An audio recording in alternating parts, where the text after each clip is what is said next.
Nós nos adoramos, Senhor Jesus Cristo, e nos bendizemos. Hoje nós vamos rezar também pela alma de Nelson Monteiro Alves Neto, acreditado, pela alma de João Moro, Estela Degan, Alana Moro, Aparecida Moro, Ermelinda Miguel, Rosa Lucela Moro, Alice Yuri Notário, José Mendes Amaral e por todas as almas. Pela saúde de Benedito Fioravante Araújo, pela alma da Dona Irene Inês Nascimento, José Antônio Nascimento e por todas as almas. Ação de graça pela recuperação de José Eduardo Camilo Ferreira, pela saúde também da nossa querida Amanda Costa e também pela saúde da Dona Maria de Lourdes de Oliveira. Fiquemos de pé, vamos cantar e vamos iniciar a Santa Missa.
Em nome do Pai, do Filho e do Espírito Santo. A graça de nosso Senhor Jesus Cristo esteja convosco. Irmãos, para celebrarmos com dignidade os santos mistérios, reconhecemos nossos pecados e supliquemos a Deus a absolvição para com dignidade participarmos da Santa Missa.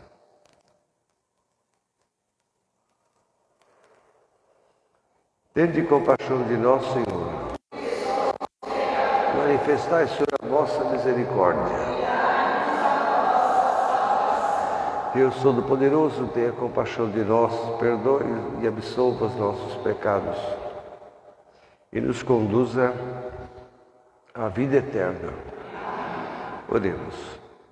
Concedei-nos, Deus Onipotente, e pela observância da Quaresma, alcancemos maior compreensão do mistério de Cristo e a nossa vida seja dele um digno testemunho. Por nosso Senhor Jesus Cristo, vosso Filho, que é Deus convosco, na unidade do Espírito Santo. Livro do Gênesis, vamos ouvir o livro do Gênesis.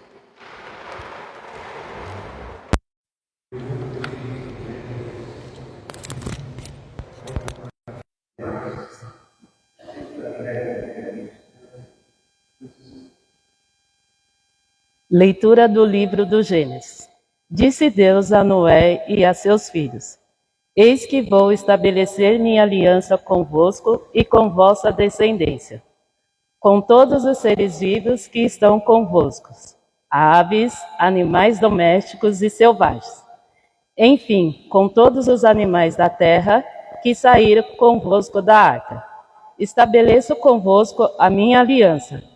Nunca mais nenhuma criatura será exterminada pelas águas do dilúvio. E não haverá mais dilúvio para devastar a terra. E Deus disse: Este é o sinal da aliança que coloco entre mim e vós, e todos os seres vivos que estão convosco. Por todas as gerações futuras, ponho o meu arco nas nuvens, como sinal de aliança entre mim e a terra. Quando eu reunir as nuvens sobre a terra, aparecerá meu arco nas nuvens. Então eu me lembrarei da minha aliança convosco e com todas as espécies de seres vivos.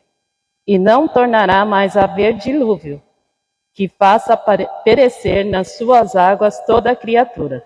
Palavras do Senhor.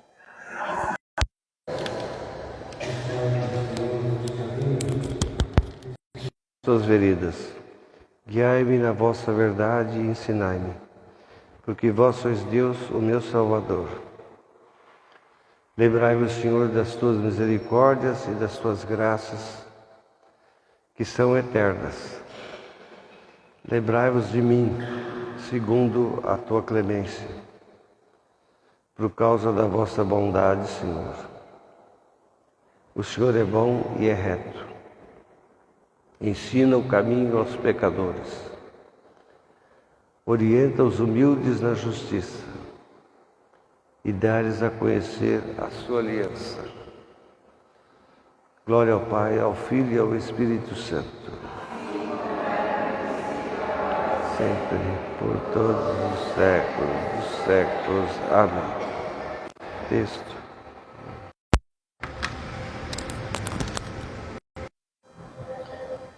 Leitura da primeira carta de São Paulo.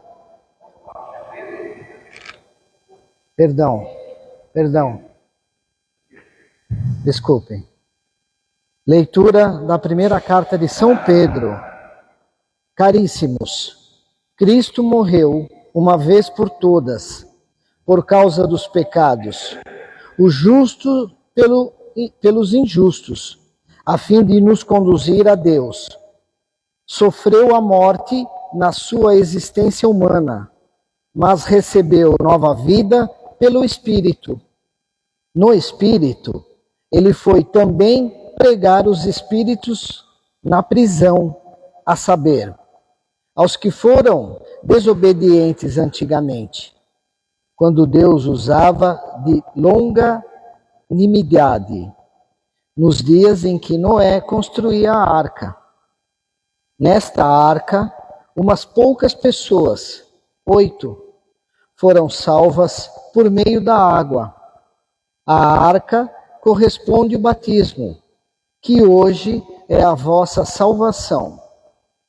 Pois o batismo não serve para limpar o corpo da imundície, mas é um pedido de Deus para obter uma boa consciência, em virtude da ressurreição de Jesus Cristo. Ele subiu ao céu e está à direita de Deus, submetendo-se a ele anjos, dominações e potestades. Palavra do Senhor.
Proclamação do Evangelho de Nosso Senhor Jesus Cristo segundo São Marcos. Naquele tempo, o Espírito Santo impeliu Jesus para o deserto. Jesus esteve no deserto 40 dias. E durante 40 dias tentado por Satanás. Vivia Jesus com os animais selvagens e os anjos o serviam. Depois de João Batista ter sido preso, Jesus foi para Galiléia e começou a pregar o Evangelho, dizendo: acabou o tempo, hein? Acabou o tempo. O reino está próximo. Convertei-vos e crede no Evangelho.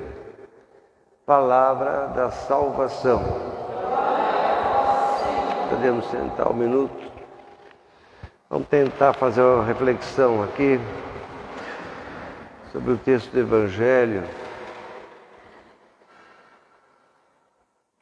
O Espírito Santo veio sobre Jesus, encerrando a narrativa ali, segundo Marcos, do batismo, né, de Jesus. Batismo realizado por João Batista.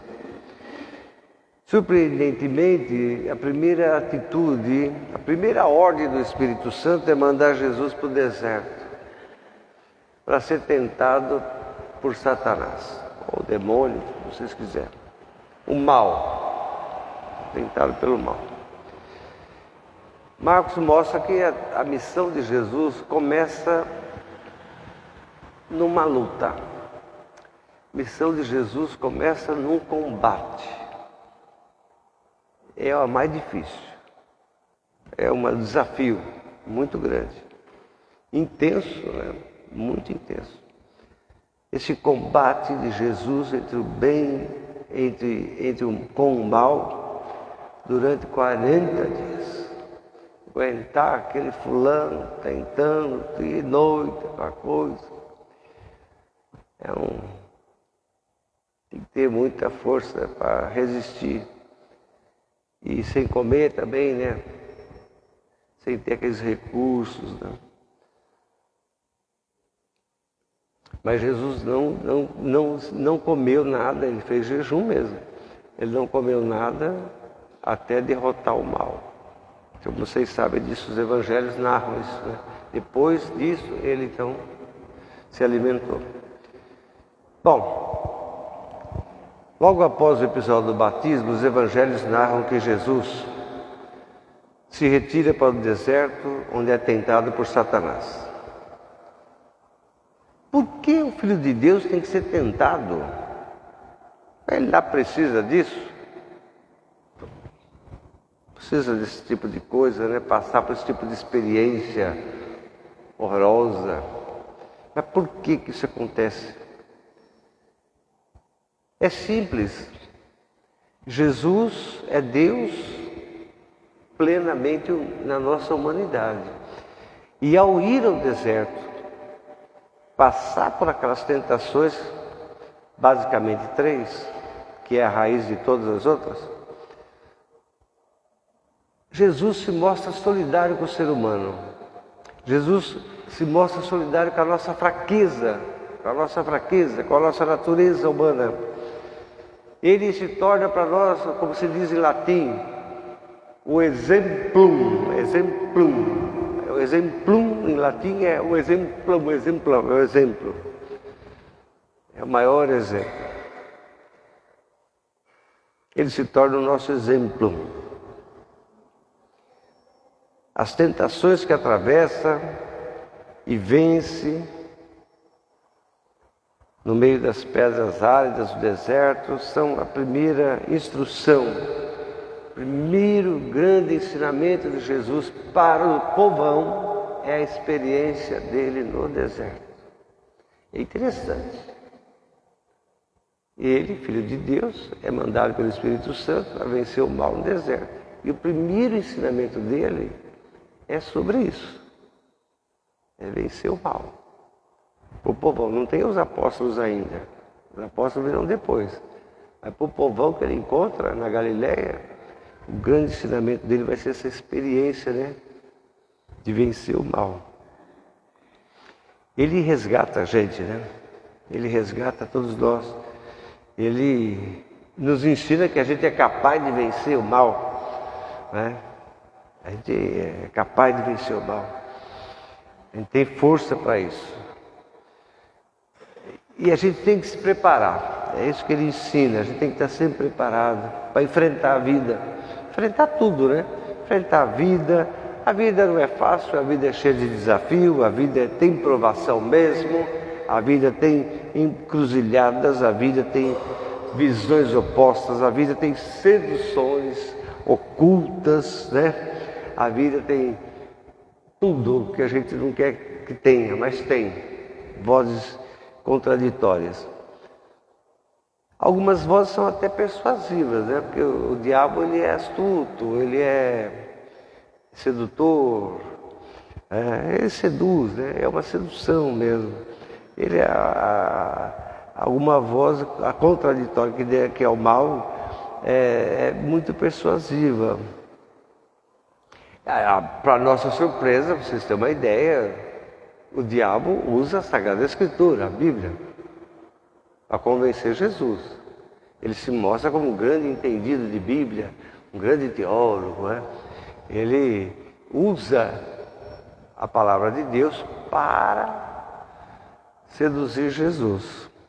É lógico que ele não consegue, evidentemente, né? Porque Jesus é um homem lúcido, ele é lúcido, ele tem lucidez, ele preserva a lucidez, né? Para escolher o caminho que conduz de verdade e felicidade. E depois nos prepara para o esforço que a gente tem que fazer para não parar no meio do caminho. Mas Marcos é interessante, é o primeiro evangelho escrito e ele não entra em detalhes nas tentações. Fala que Jesus foi tentado no deserto e agora Marcos faz uma leitura da recuperação do ser humano. Quando ele descreve, Jesus vivia entre as feras e os anjos o serviam.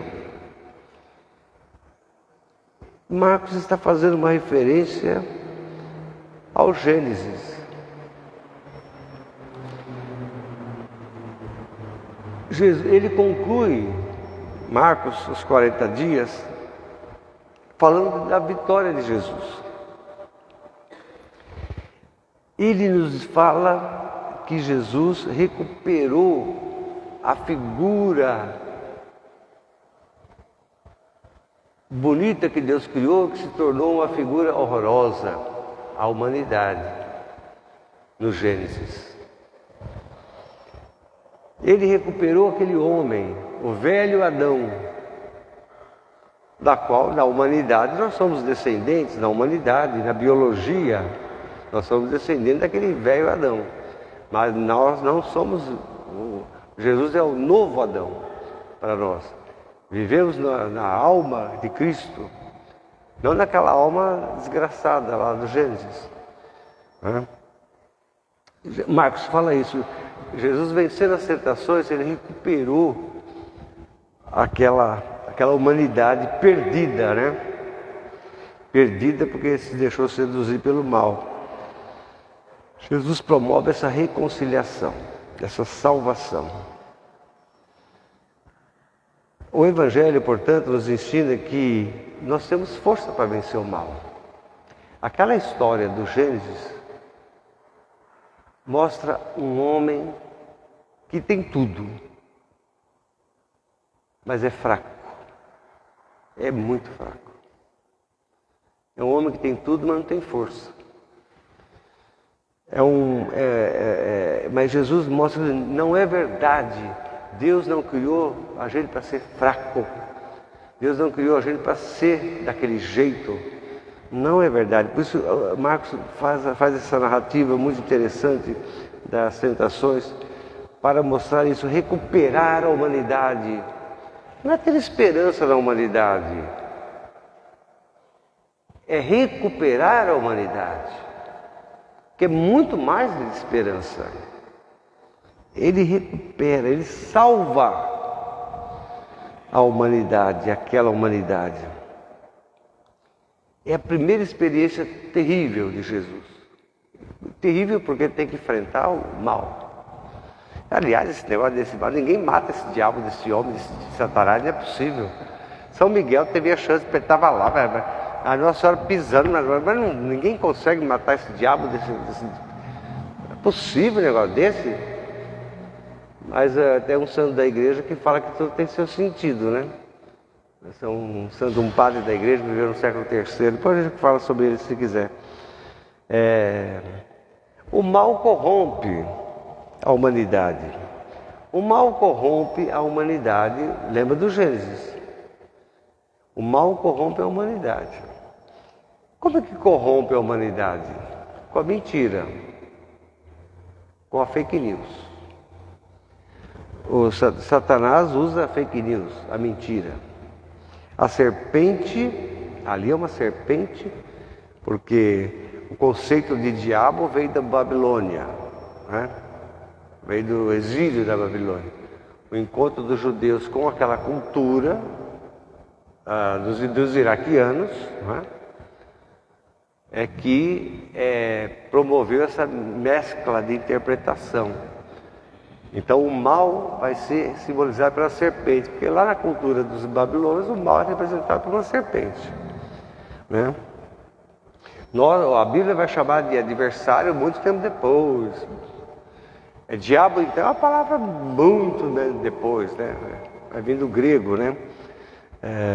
Esse conceito de mal como diabo, né? Mal como adversário de Deus. Mas vocês lembram muito bem da conversa, eu acho. Deus estabeleceu uma lei, uma só, tudo permitido, só não comam o fruto da árvore que está ali, aquela do meio. E é justamente diante dessa árvore que está no meio, bonita, a árvore cheia de luzinha piscando, né? Um espetáculo. A árvore é lindíssima, um monte de luzinha piscando, parecendo é que a humanidade se encontra com o mal. E a pergunta de Satanás é essa, a fake news. É verdade que Deus disse que vocês não podem comer de todas as árvores do jardim? É mentira, lógico. Deus disse, vocês podem comer todas, menos daquela árvore, só daquela árvore. Então vocês vejam a capacidade de mentir. O mal mente. Coloca dúvida. Ele semeia a dúvida. Semeia a mentira. A dúvida é terrível. Ele divide a consciência humana. A mulher fica dividida. E passa a duvidar de Deus. A mulher passa a duvidar da real intenção de Deus. Será que Deus quer o bem da gente mesmo? Não sei não. Ela começa a duvidar. Ela começa a duvidar das intenções de Deus sobre o bem, para a humanidade. Para a mulher, o diabo semeia essa dúvida. Deus estaria mentindo para eles? Será que Deus mentiu para nós? Porque a serpente está dizendo que a proibição não tem sentido. Mas não tem sentido. O diabo até vai além, quando ele percebe que conseguiu semear a dúvida na consciência da mulher. Não falo mulher, mas é a humanidade, na verdade, porque não tem ali conceito de gênero, né? Lá não tem conceito de gênero. O homem e a mulher não tem consciência de que é homem e que é mulher. Não tem gênero ali. Ali é humanidade, é uma coisa só, né? O diabo, percebendo a dúvida, ele fala, olha, Deus sabe que vocês não morrerão. Não existe a morte ainda. Mas, se vocês fizerem muito a vontade dele, ele tem medo que vocês abram os olhos. Ele tem medo que vocês sejam donos da vida de vocês. Então Deus é opressor. Essa é a palavra. Deus não quer que a gente come desse fruto aqui. Não é maçã não, viu? Não existe maçã não. Deus não quer que come desse fruto aqui, porque Ele sabe que nós vamos tomar consciência e vamos decidir nossa vida. Não vamos precisar mais dele. Então Deus passa a ser um opressor. Mas tudo é maravilhoso. A conversa com o diabo, o fruto, diz o texto, é um aspecto bonito, lindo, tentador bem realmente. A vitória e a destruição do diabo realizada por Jesus, portanto, está no fato de que ele, na sua humanidade, não tem dúvida. Jesus não tem dúvida. Jesus não divide a sua consciência com aquilo que propõe o diabo para a vida. Para vencer o mal, portanto, é preciso ser uma pessoa firme, uma pessoa decidida. Você não pode titubear, não. Não pode. As tentações, elas são reais. Não é uma ilusão. As tentações, elas são reais. Mesmo nos tempos, qualquer tempo. É hoje e vai ser no futuro também. As tentações são reais. A gente tem que vencer, ter capacidade para vencer isso, ter equilíbrio para vencer isso, ter fé para vencer isso. Elas fazem parte do nosso dia a dia. É isso que agora eu vou falar desses santos do século III, que viveu 20 anos no deserto. Santo Antão, é chamado os padres da igreja, aqueles que viveram as experiências mais dramáticas de fé. Santo Antão, porque ele era egípcio, né? Mas conforme foi no mundo nosso, latino, foi traduzido para Antônio, né? Parece que é o Santo Antônio do Pão, mas não é o Santo Antônio do amigo de São Francisco. Esse santo viveu no século III, né? Século III. Quem escreveu muito sobre ele foi Santo Atanásio, né? De Alexandria. E esse santo, ele viveu terríveis tentações sobrenaturais no deserto. Terríveis. Aliás, tem quadros, né? Salvador Dalí tem quadros, né, sobre a tentação, as tentações de Santo Antão. Tem quadros famosos, né, sobre essa força do mal, né, querendo seduzi-lo, né. E ele chegou, ele comentou, não sei se é por causa do tempo que ele passou lá, não sei se é tanta oração, não sei se é tanta santidade que ele tinha, que ele passou a ter, ele chegou até a compreender a razão da existência das tentações. Ele falava, você sabe que as tentações têm um motivo? E acho que sem tentação realmente é difícil a gente se salvar, né? Porque você tem que vencer a tentação. Você tem que se esforçar para vencer a tentação. E é isso que produz, né, em nós essa força de salvação. As tentações sobrenaturais dele foram enormes, né? Gigantescas, né? No deserto do Egito.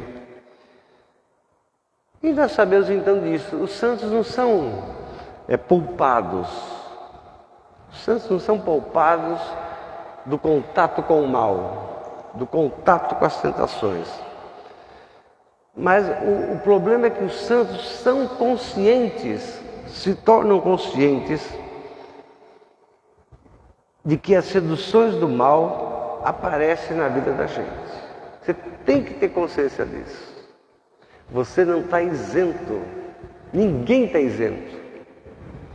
Ninguém está imune. E os santos têm essa consciência. Logo de cara eles têm essa consciência. Bom, Santo Antão viveu terríveis provações. E ele então chega a essa conclusão, né? Chega a essa conclusão. A gente experimenta isso, né? O prazer da gente é vencer o mal, vencer a tentação, desmascarar a tentação. não se deixar abater pela tentação. Isso nos traz uma satisfação, que é um caminho que a gente tem que fazer. Não se iluda, o mal te rodeia. Não se iluda. O mal te rodeia. Eu falo mal no sentido de não de qualquer ícone, essas figuras representando o mal, não. Isso é bobagem, isso é coisa do passado. O mal, ele rodeia a gente. Ele quer seduzir a gente, né? Todos nós experimentamos certas coisas, né? Mau pensamento, desejo de fazer isso, ou desejo de falar mal do outro, desqualificar o outro, né? Todos nós somos tentados, né? E devemos lutar contra a tentação. Se alguém falar que não tem tentação, então, meu Deus do céu, é um milagre, né? Todos nós temos. Nem os santos, as pessoas mais santas, foram poupadas. Não se iluda. Não sei, porque o diabo quer que você pense isso. O diabo semeia a ilusão na sua cabeça. Não se iluda, não seja assim. Devemos aprender a vencer. Mas é Lucas e Mateus que encontram um conteúdo das tentações. Das 3 tentações. Basicamente, é a mesma coisa do Gênesis, né? Basicamente tem como fundamento o mesmo argumento do passado, no Gênesis. O mal quer colocar Deus de lado, tornar Deus secundário, tornar Deus supérfluo. Você se sentir incomodado com as regras de Deus. No Gênesis, quantas regras tinha, quantas regras tinha? Uma só. Pode tudo. Agora não pode aquilo lá. Uma só. Como é que você vai se sentir incomodado com uma só? Depois Deus depois com Moisés fez 10 ainda. Piorou. Se não consegue fazer uma, imagine 10. Piorou, com Moisés piorou. O homem não consegue fazer uma? Esse livro dos Gênesis é terrível. E a tragédia atrás de tragédia mesmo. O objetivo do mal é esse, é transformar o homem indiferente a Deus. Não precisa de Deus, não precisa de igreja, não precisa de nada. Não precisa de nada. A indiferença. O homem ser indiferente a Deus e a salvação. O Gênesis nos apresenta logo de começo a experiência humana sem Deus. Quando o homem decide, não quero saber mais de Deus, quero viver a minha vida, achando que está sendo revolucionário, libertador, aquelas coisas, né, que a gente tem na cabeça, o que acontece, hein, Décio? Qual foi a primeira coisa que aconteceu? Qual foi? Qual foi a primeira coisa que aconteceu? Qual foi? Ai, gente do céu, eu vou ter que pegar. Qual foi a primeira coisa que aconteceu? Hein? Narrado no Gênesis. Qual foi a primeira coisa que aconteceu? Vamos? Não é possível que vocês tenham que voltar para a catequese, hein? Qual foi a primeira coisa que aconteceu? Assassinato. O assassinato. O Caim mata o Gênesis narra essas coisas. O assassinato, a desordem na sociedade, a falta de comunicação, né? A vontade do homem de ser igual a Deus. A Torre de Babel é isso, né? Vamos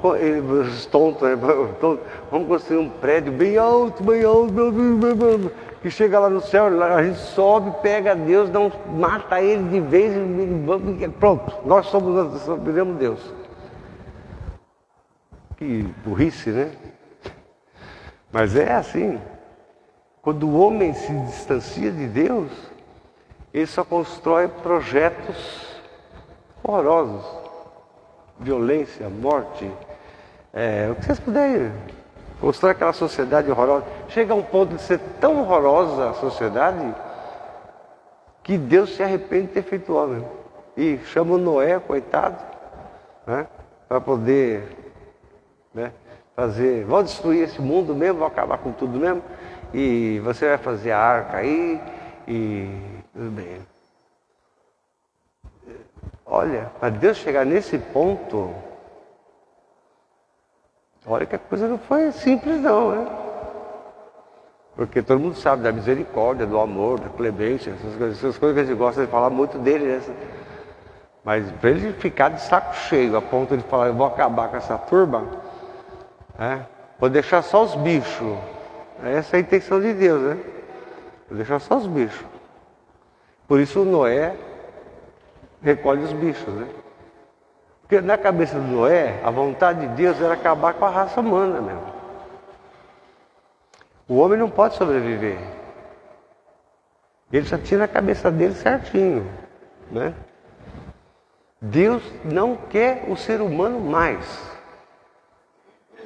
Então ele recolhe os bichos, e ele está crente que ele vai morrer, a mulher dele vai morrer, os filhos vão morrer, os netos vão morrer, todo mundo vai morrer. Não vai sobrar ninguém, vai ficar como Deus quer. Mas, vocês sabem da história. Deus é terrível. Quando você pensa que não tem saída, puf, vem a saída. É igual a fuga do Egito, né? Chega aquela hora, aquela luta toda, chega aquela hora, não tem mais para onde ir. Tem um oceano na frente. E agora? Vamos morrer todo mundo. Naquela hora, o mar abaixa. Não é que ele divide, não. Essa ideia que ele divide é errada, não é não. Não é não. Abaixa a água. Aí você pode andar, né? Abaixa a água, você pode andar. Na última hora, o que Deus queria fazer acabou não fazendo, né? Por causa da humanidade, né? Ele se compadece da humanidade, Noé, né? A loucura, né? Que Noé fica doido mesmo. Assim, começa a beber. Bom, às vezes você passar por uma experiência dessa, é que deixar qualquer um doido mesmo. E Deus não faz aquilo, né? Deus não faz isso. Tanto é que a arca, no passado, depois Pedro compara com o batismo, né? A gente entra na arca através do batismo e somos salvos. Então, Lucas e Mateus descreve essas tentações que Jesus passou e que todos nós, de algum jeito, a gente passa. O interessante, e eu quero chamar a atenção disso, interessante é que a Bíblia ensina que o mal tem uma espécie de moralidade. O mal tem uma espécie de moral às avessas. Não é a moral de Deus, mas é a moral às avessas. O mal não quer o seu mal. O mal quer o seu bem. Isso é interessante. O mal quer o seu bem. Ele sempre diz que quer o nosso bem. Sempre. Nunca. Imagina, você acha? Você acha que o diabo vai aparecer para você e falar assim, eu vou te ferrar agora eu vou acabar com você. Ele não faz isso. Ele faz o contrário. Eu te amo, eu gosto de você, eu te adoro, não sei o quê. Ele seduz você com palavras bonitas, tudo. O mal quer sempre o nosso bem. Então, que coisa melhor que ter dinheiro? Que coisa melhor que ter poder? Que coisa melhor que ter prestígio? Que coisa melhor que isso? Não tem. Então, o mal quer seduzir Jesus, né? Com isso, né? Com essas coisas, transforma essas pedras em pão, né? Transforma essas pedras em pão. sobe lá no alto daquela torre, daquele templo lá, pula de lá, você vai ser imortal, né? Suicídio, né? Suicídio. Pula que você vai ser imortal. O mal, ele não faz mal. O mal, ele induz você a fazer mal. Primeiro para você mesmo, contra você mesmo. E depois contra os outros. Se você for ver, a ficha do capeta é limpa, a ficha do diabo é limpa, a ficha limpa. Malta da Compadecida, lembra? No julgamento? O diabo, ele tem razão. O argumento do diabo no julgamento, para levar o povo lá para o inferno, é corretíssimo. Ele é honesto no julgamento. Ele é corretíssimo. A mulher cometeu adultério, esse daqui engana os outros, esse daqui mente, esse daqui não sei o que. Ele é corretíssimo. Então, o mal, ele seduz a gente. Ele não quer o nosso bem. O mal não acredita em Deus. Não acredita em Deus. Se você é o filho de Deus, transforma essas pedras em pão. Se você é o filho de Deus, pula daqui do alto aí, vamos ver. Não vai acontecer nada. Se você é filho de Deus mesmo, você ajoelha. É sempre o ser. Tem sempre o ser na frente.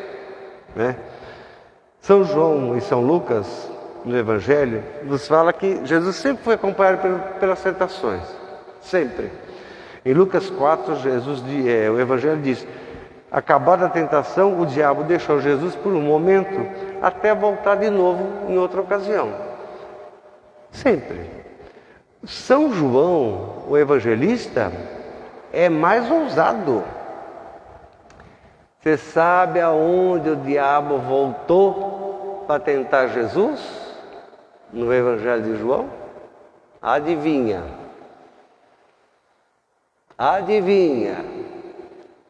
Na Quinta-feira Santa. São João diz assim: tendo Satanás entrado no coração de Judas. Então, na Quinta-feira Santa, o diabo está lá dentro com ele. Olha que ousadia, né? Vocês têm uma ideia. E Jesus percebe, né? Jesus percebe. Vai logo fazer o que você tem que fazer, Judas. Jesus percebe. Jesus percebe e o povo não entende nada do que acontece, né? Mas ele percebe. São João é muito poderoso mesmo. É um vidente é um vidente mesmo, né? É chamado de vidente do Evangelho, né? E para concluir, a gente tem que aprender a vencer o mal com Jesus. Atenção, regras práticas. Não se fica de bate-papo com o mal. Não se fica de bate-papo com o mal. Não se dialoga com o diabo. Não tem conversa com o diabo. Nunca. Não se discute com ele. Nunca. Jesus não discute com o diabo. Ele fica de bate-papo com ele. Tentação. Não só de pão vive o homem, viu? Deus ensinou isso pra gente. Não só de pão vive o homem. Então toma cuidado. Não fica dialogando, não fica batendo papo, não fica nos portão, nas praças, não sei aonde, batendo papo com Satanás. Não se faz isso. Ter fé, estar atento, basta ser assim. Ser firme na fé. Nunca dialogar com o mal. Porque não se iluda. O mal é mais esperto que você. O mal é mais esperto que a gente. E ele mostra isso para nós depois. Quando a tentação vier, não dialogue. Feche seu coração na hora. Quando você perceber, fecha. Fecha o seu coração, fecha a janela do teu coração, a porta, sei lá o que você tem aí dentro. Qualquer coisa. Fecha. Se defenda. da sedução do mal. Não se esqueça que ele é astuto. Ele não é burro. Ele é inteligente. Ele vem semear a divisão na sua cabeça. Ele vem semear a dúvida. Ele semeia. Ele vem para dividir você. Por isso chama diabo, né? Diabo é o quê? Aquele que divide. Né? Aquele que divide o ser humano. Não se dialoga com ele. Protejamos a nossa fé, protejamos a nossa vida. Vença o mal. Desmascare o mal. Desmascare o mal. Essas são algumas regras básicas, né? Básicas. Não ser ingênuo. Não ser ingênuo. Ele semeia a dúvida. Ele semeia... Cuidado. Religião e política são coisas que ele usa muito, né? Tome cuidado. Não é à toa que o diabo seduz Jesus com a Bíblia. Quer tentar Jesus com a Bíblia. Com a Sagrada Escritura. Que ousadia, hein? Sem vergonha. Mau caráter. Não é? Não dialogue. Não se iluda. Seja uma pessoa que vence o mal. Como Jesus. E Ele nos garantiu que nós temos essa capacidade. Nós temos essa capacidade de vencer o mal. Mas não pode ser iludido. Tem que ser uma pessoa com lucidez. Lúcida, sempre. Creio em Deus Pai Todo-Poderoso. E em Jesus Cristo, seu único.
Esse sacrifício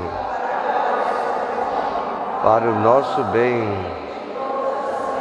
Fazer que a nossa vida, Senhor, corresponda à oferta das nossas mãos, com a qual damos início à celebração do tempo santo da Quaresma. Por Cristo nosso Senhor. Senhor esteja convosco. Corações ao alto. Demos graças ao Senhor nosso Deus. Senhor Pai Santo, Deus eterno e onipotente, é verdadeiramente o nosso dever e nossa salvação darmos graças sempre em toda parte por Cristo nosso Senhor.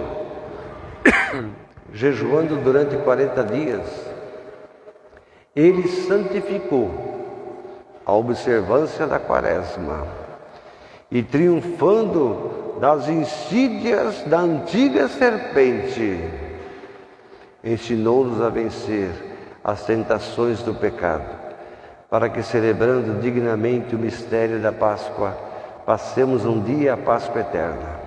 Por isso, com os anjos e os santos, proclamamos a tua glória, dizendo a uma só voz: é o Senhor, o céu e a terra, hosana nas alturas, em nome do Senhor. Vós, Senhor, sois verdadeiramente santo e sois a fonte de toda santidade. Santificai, pois, essas oferendas, derramando sobre elas o teu Espírito Santo, de modo que se transforme para nós no corpo e no sangue de nosso Senhor Jesus Cristo. Na hora em que ele se entregava para voluntariamente sofrer a morte para a nossa salvação, ele tomou o pão, deu graças, o partiu e deu a seus discípulos, dizendo: tomai todos e comei, isto é o meu corpo, que será entregue por vós.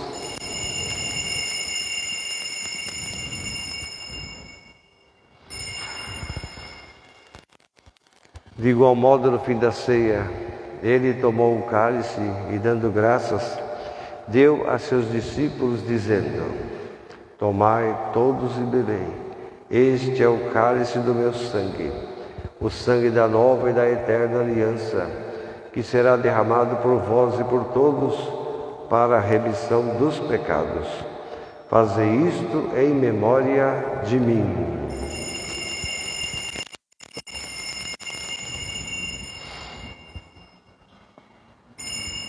Mistério da fé. E proclamamos: vinde. Celebrando agora, Senhor, o memorial da morte e da ressurreição de Jesus, nós te oferecemos o pão da vida, o cálice da salvação, e vos damos graças porque nos admitiste estar aqui na tua presença, no dia do Senhor, no domingo, dia santo, para te servir esses santos mistérios, te servir melhor.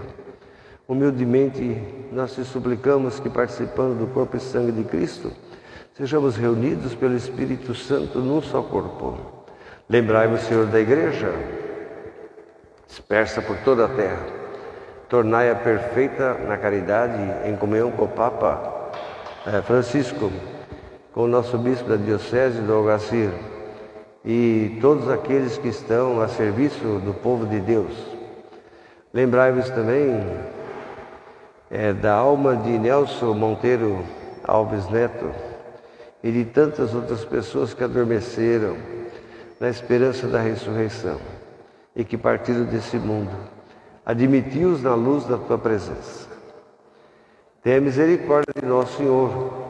Dai-nos de participar da vida eterna com a Virgem Maria, Mãe de Deus, com São José, com os bem-aventurados apóstolos, com todos os santos, que desde o começo do mundo viveram na tua amizade para cantarmos os teus louvores.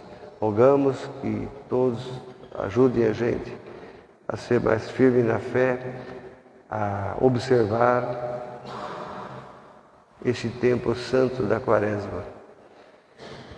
Por Cristo, com Cristo e em Cristo, a vós, Deus Pai Todo-Poderoso, na unidade do Espírito Santo, toda a honra e toda a glória, agora e para sempre. Na oração do Senhor, rezemos pela recuperação do José Eduardo Camilo Ferreira e também pela saúde da Amanda Costa, também, que precisa de oração. Todo mundo precisa de oração, mas a gente precisa sempre, né? Quando está numa situação difícil, a gente tem que ter tem que ter amparo, tem que ter amparo, né? A oração é muito importante nesse sentido, né? A oração é muito importante. Rezar para que a pessoa consiga, né? A gente não pode ter força pela pessoa, você não pode fazer pela pessoa, né? Tem coisas que não dá para você. Mas a pessoa tem que ter, a pessoa tem que ter esse... A oração ajuda muito. Não só a pessoa a rezar, mas a gente também rezar pela pessoa, querer realmente o bem da pessoa. E rezemos como Jesus nos ensinou. Pai nosso que estais no céu, vosso nome. Venha a nós o vosso reino. Seja feita a vossa vontade, assim na terra como no céu. De cada dia nos dai hoje, perdoai as nossas ofensas, assim como nós perdoamos a quem nos tem ofendido. Deixeis cair em tentação, mas livrai-nos do mal. Amém. Livrai-nos de todo mal, Senhor. Dai ao mundo a tua paz que nós precisamos, para que, ajudados pela tua misericórdia, sejamos sempre livres do pecado e de toda e qualquer perturbação, enquanto esperamos a vinda gloriosa de Jesus Cristo, nosso Senhor. Vosso é o reino, o poder e a glória. Ainda bem, a paz do Senhor esteja sempre convosco. Cordeiro de Deus, que tirais o pecado do mundo, a união do corpo e do sangue de Jesus Cristo, nosso Senhor, que vamos receber, nos sirva para a vida eterna. Amém.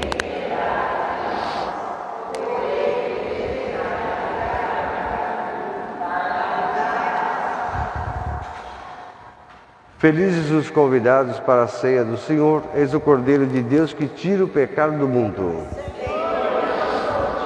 Entreis em minha mão, maldizei. Corpo e sangue de Cristo nos guarde para a vida eterna.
Da manhã, lá na secretaria antiga, lá aqui na Santo Alexandre, aqui. Vamos fazer a reunião da catequese com as crianças e os pais, ou responsáveis, para fazer o calendário e também apresentar o conteúdo, né, da catequese. Então, não esquecer, quem tem filho inscrito para a primeira comunhão, não esquecer disso. Sábado que vem, 10 horas da manhã, lá na secretaria, lá onde a gente rezava antigamente, né? A reunião da catequese. Tá bom? E quem não recebeu as cinzas, da quarta-feira de cinza, pode receber hoje, aqui agora. Acabando a missa aqui, eu vou aqui para frente e vou distribuir a cinza, porque a cinza pode receber em qualquer tempo da quaresma, né? Não é só na quarta-feira. Na quinta, na sexta, no sábado, no domingo, é cinza, né? Tudo. Saciados com o pão do céu que alimenta a fé, confirma a esperança e fortalece a caridade, nós te pedimos, Senhor, ensinai-nos a ter fome de Cristo. Ele é o verdadeiro pão da nossa vida. Ele é o verdadeiro alimento da palavra que sai da boca dele. Por Cristo nosso Senhor. Amém. Quando a gente vê uma pessoa que passa tanta coisa na vida, supera e vence, a gente fica assim, né? Acho que Santo Antão tem razão. Esses santos do século III, esse padre do século tem razão. Eu acho que se a gente, os desafios, né, que as tentações vão produzindo na gente, e quando você vence, você supera, né? Acho que Deus fica contente com a gente. Acho que Deus fica contente com a gente, né? Fala, puxa vida, ele não caiu naquela, ele não embarcou naquela. Eu acho que Deus fica contente. Acho que o Santo Antão tem razão. Esse padre do século III. Então eu vou ficar aqui. O Senhor esteja convosco. Abençoe-vos o Deus Todo-Poderoso, Pai, o Filho e o Espírito Santo. Amém. Quem não recebeu a cinza, venha cá, que é 2 minutinhos. Convertei-vos e crede no Evangelho. Convertei-vos e crede no Evangelho. Convertei-vos e crede no Evangelho. Convertei-vos e crede no Evangelho. Convertei-vos e crede no Evangelho. Convertei-vos e crede no Evangelho. Convertei-vos e crede no Evangelho. Convertei-vos e crede no Evangelho. Convertei-vos e crede no Evangelho. Convertei-vos e crede no Evangelho. Amém. Esse Nelson nós rezamos é o seu Nelson? Oi? É o seu Nelson? Não. Era hoje para trazer. Convertei-vos e crede no Evangelho. Era para trazer hoje, não era mantimento?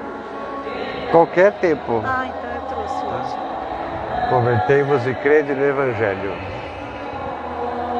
Convertei-vos e crede no Evangelho. Você parece batinha que eu tenho. É a cara dela. Convertei-vos e crede no Evangelho. Amém. Convertei-vos e crede no Evangelho.